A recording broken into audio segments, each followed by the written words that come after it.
que la solide gloire se trouve dans l'humilité chrétienne.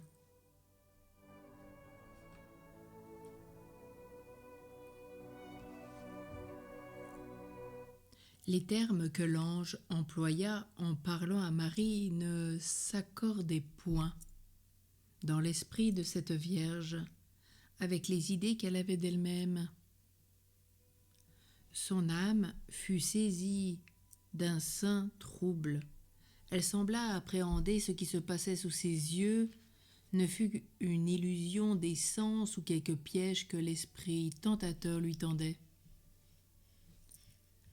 L'ange lui disait qu'elle était bénie entre toutes les femmes. Se croyant la dernière de toutes les femmes, elle ne comprenait pas comment un pareil éloge lui était donné. Cet ange lui annonçait même qu'elle avait tellement trouvé grâce devant le Seigneur que si elle donnait son consentement, elle devenait sa mère. Et à la vue du degré d'élévation qu'on lui destine, Marie s'humilie et se croit trop heureuse de porter la qualité de sa servante. Ô vous qui ne respirez que la gloire, Marie vous apprend où vous la trouverez. La véritable et solide gloire consiste à se faire petit. Ainsi en juge Dieu lui-même. Il est écrit « Celui qui est le plus petit parmi vous est le plus grand », nous rappelle saint Luc au chapitre 9. Cette grandeur est non seulement solide, mais elle est sûre. Personne ne vous la disputera et ne cherchera à vous l'enlever. En devenant le plus petit, vous deviendrez le plus grand, parce que convaincu que vous saurez que de vous-même vous n'êtes rien et ne pouvez rien. Cette conviction, en vous abaissant, vous élèvera à Dieu, que vous reconnaîtrez pour l'auteur souverain de tout bien. Vous pourrez alors compter sur la puissance de Dieu avec une confiance d'autant plus ferme qu'il prend plaisir à fortifier les faibles. L'humilité d'ailleurs vous délivrera des bassesses où réduisent l'ambition et l'orgueil. Est-il une âme plus vile qu'un homme dominé par la passion de s'agrandir ou qui veut absolument être applaudi? Elle vous rendra indépendant du reste humain et des vaines idées des hommes, à qui vous direz avec l'apôtre « Pour moi, il m'importe peu que vous me jugiez.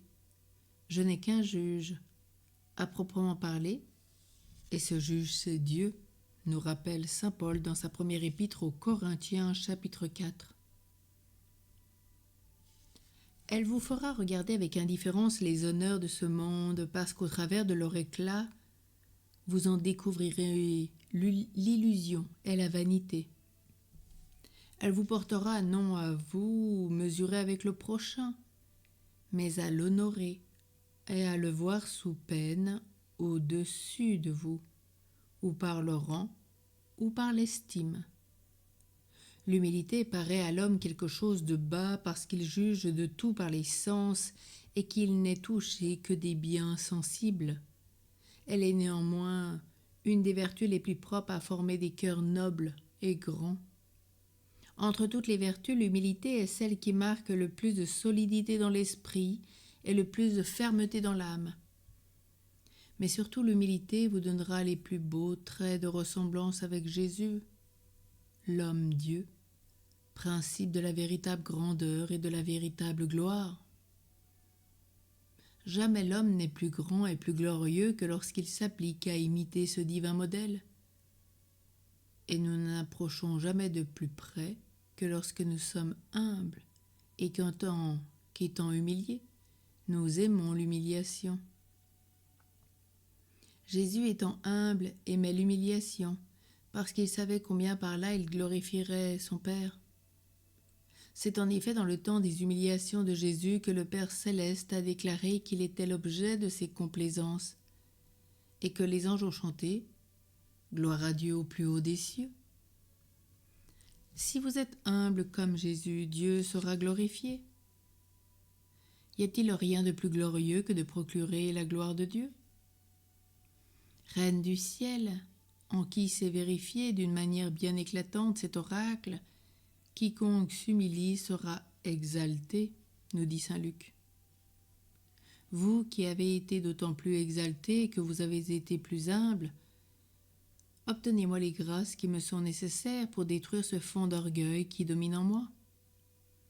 Hélas, je n'ai eu jusqu'à ce jour que les apparences de l'humilité, et je n'ai contrefait cette vertu que pour gagner l'estime du monde, qui, tout perverti qu'il est, méprise les superbes. Obtenez-moi une humilité sincère, qui me menant de la conviction de ma faiblesse, me fasse à vos exemples rapporter tout à Dieu, attendre tout de Dieu, dépendre de Dieu en tout, et me rendre par là digne de l'estime de Dieu, même unique source de grandeur et de distinction.